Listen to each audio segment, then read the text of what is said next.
Welcome to your favorite channel ES Assam Paper. আজি তোমালোকৰ কিছুমান ইম্পৰ্টেন্ট কোৱেশ্চন আনসাৰ দেখুৱাম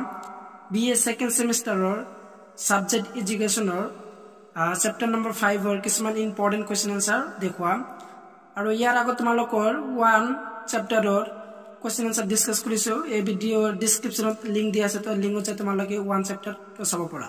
তো আজি আলোচনা কৰিম 5 চেপ্টাৰ যে অসাধাৰণ শিশু আৰু ব্যক্তি পাৰ্থক্য এই গোটেই চেপ্টাৰৰ কিছুমান ইম্পৰ্টেন্ট কোৱেশ্চন আনসাৰ দেখুৱাম তোমালোকৰ এক্সামৰ কাৰণে যেহেতু তোমালোকৰ এক্সাম সন্মুখত তো তেওঁৰ কাৰণে কিছুমান ইম্পৰ্টেন্ট কোৱেশ্চন আনসাৰ বাছি উলিয়াইছো তো তোমালোকে সম্পূৰ্ণ ভিডিঅ'টো ভালদৰে চাই থকা শেষলৈকে তো আহা আজিৰ ভিডিঅ'টো অতি সোনকালে আৰম্ভ কৰো তো তোমালোকৰ ফাৰ্স্ট কোৱেশ্চনটো চাবা যে কোৱেশ্চন নম্বৰ 2 যে বিশেষ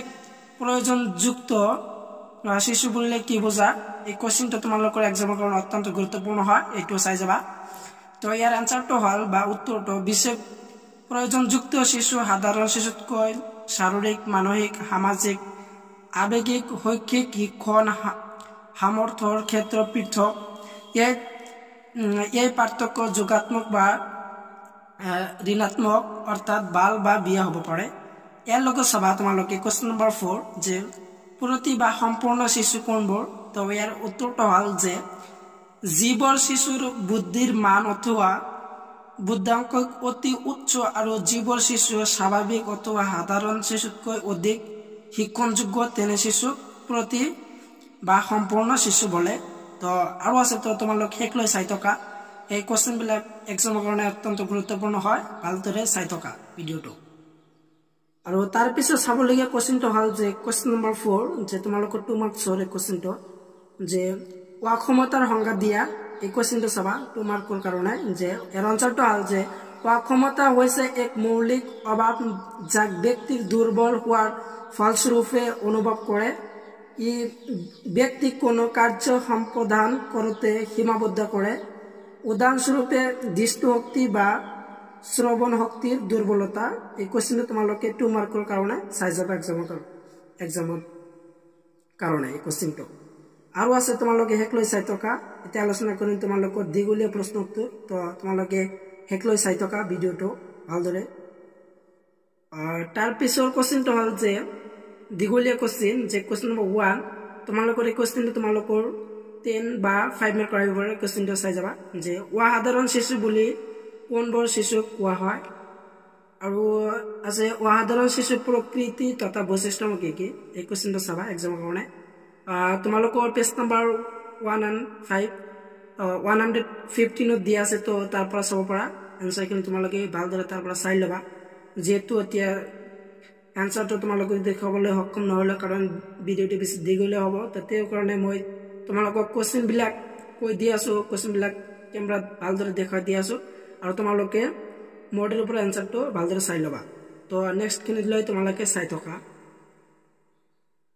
আৰু তাৰ পিছত চাবা যে তোমালোকৰ পেজ নম্বৰ 119 দিয়া আছে যে কোশ্চেন নম্বৰ 9 ব্যক্তিগত পাৰ্থক্য বুলিলে কি বুজা এই কোশ্চেনটো অত্যন্ত গুৰুত্বপূৰ্ণ হয় এক্সামৰ কাৰণে ফাইনেল এক্সামিনেশ্যন 2024 ৰ কাৰণে এই কোশ্চেনটো তোমালোকে চাই যাবা যেহেতু এইটো লং কোশ্চেন হয় তো এনসাৰ খিনি তোমালোকে চাই লবা মডেলৰ পৰা আৰু যেহেতু তোমালোকে কোনোবা নতুন আহিছে তো মোৰ চেনেল সাবস্ক্ৰাইব কৰি থবা আৰু ভিডিঅ'টো এটা লাইক কৰি দিবা তো ভিডিঅ'টো সম্পূৰ্ণ চাই থকা নেক্সট কিনিলে তোমালোকক আগবঢ়ো অত্যন্ত গুৰুত্বপূৰ্ণ কোশ্চেন তো যেটো তোমালোক সন্মুখত চাই আছা এই কোশ্চেনটো ভেৰি ইম্পৰ্টেন্ট হয় কোশ্চেনটো তোমালোকৰ 10 মাৰ্কছৰ হয় অত্যন্ত গুৰুত্বপূৰ্ণ কোশ্চেন তো ইয়াৰ কোশ্চেনটো হয় তো কোশ্চেনটো হল যে তোমালোকৰ 1 কোশ্চেন নম্বৰ যে অসাধাৰণ শিশু কোনবোৰ আৰু অসাধাৰণ শিশু প্ৰকাৰ মানে কি আলোচনা কৰা ইয়াত তিনিটা কোশ্চেন তোমালোকক লুকাই আছে তো তোমালোকে তিনিটা এৰ পৰা চাবা তো তোমালোকৰ এই কোশ্চেনটো চালে তোমালোকৰ তিনিটা কোশ্চেনৰ আনসাৰ তোমালোকে পাই যাবা তো যেহেতু তোমালোকৰ অসাধাৰণ শিশু কোনবোৰ আহিব পাৰে বা অসাধাৰণ শিশু প্ৰকাৰ মানে কি আলোচনা কৰা ভেৰি ইম্পৰ্টেন্ট কোশ্চেনটো তোমালোকৰ 10 মাৰ্কছৰ কাৰণে এই কোশ্চেনটো তোমালোকে এক্সামত চাই যাবা আন এটা কোশ্চেনটো হল যে তোমালোকৰ আজিৰ ভিডিঅ'ৰ hectare question very important question number 5 10 মাৰ্কছৰ কাৰণে এই কোশ্চেনটো তোমালোকৰ এই ভিডিঅ'ত 10 মাৰ্কছৰ কাৰণে দুটা দিছো তো অত্যন্ত গুৰুত্বপূৰ্ণ দুটা কোশ্চেন তো তোমালোকে ভালদৰে চাবা কোশ্চেন বিলাক যে কোশ্চেন নম্বৰ 5 যে মমহৰ বুদ্ধিৰ শিক্ষাৰ্থীৰ বৈশিষ্ট্যবোৰ কি মমহৰ বুদ্ধিৰ শিক্ষাৰ্থীৰ বাবে কোনে প্ৰকাৰৰ শিক্ষা প্ৰস্তুত কৰা হয় অত্যন্ত গুৰুত্বপূৰ্ণ কোৱেশ্চন এটো এৰ এনসাৰটো তোমালোকে চাই লবা সো মডেলৰ পৰা তোমালোকৰ মডেল পেজ নাম্বাৰ 126 দিয়া আছে তো তোমালোকে এনসাৰটো সম্পূৰ্ণ ইনি তাৰ পৰা চাই লবা কোৱেশ্চন বিলাক very important হয় যিবিলাক মই তোমালোকক আগত কোৱেশ্চন আৰু এনসাৰ ডিসকাস কৰিলো গোটে ব্ল্যাক ইম্পৰ্টেন্ট এক্সামৰ কাৰণে যে তোমালোকৰ এক্সাম ওহা মাহত হ'ব আৰু তোমালোকে ভালদৰে পঢ়িবা এইবিলাক কোৱেশ্চন এক্সামৰ কাৰণে ইম্পৰ্টেন্ট very তো এনেকুৱা গুৰুত্বপূৰ্ণ পোৱাৰ কাৰণে মোৰ চেনেলটো সাবস্ক্ৰাইব কৰি থবা আৰু ভিডিঅ'টো এটা লাইক কৰি দিয়া তো আজিৰ ভিডিঅ' এইখিনি আছিল সম্পূৰ্ণ ভিডিঅ' চাই থকাৰ বাবে তোমালোকক সকলোকে ধন্যবাদ জয় অসম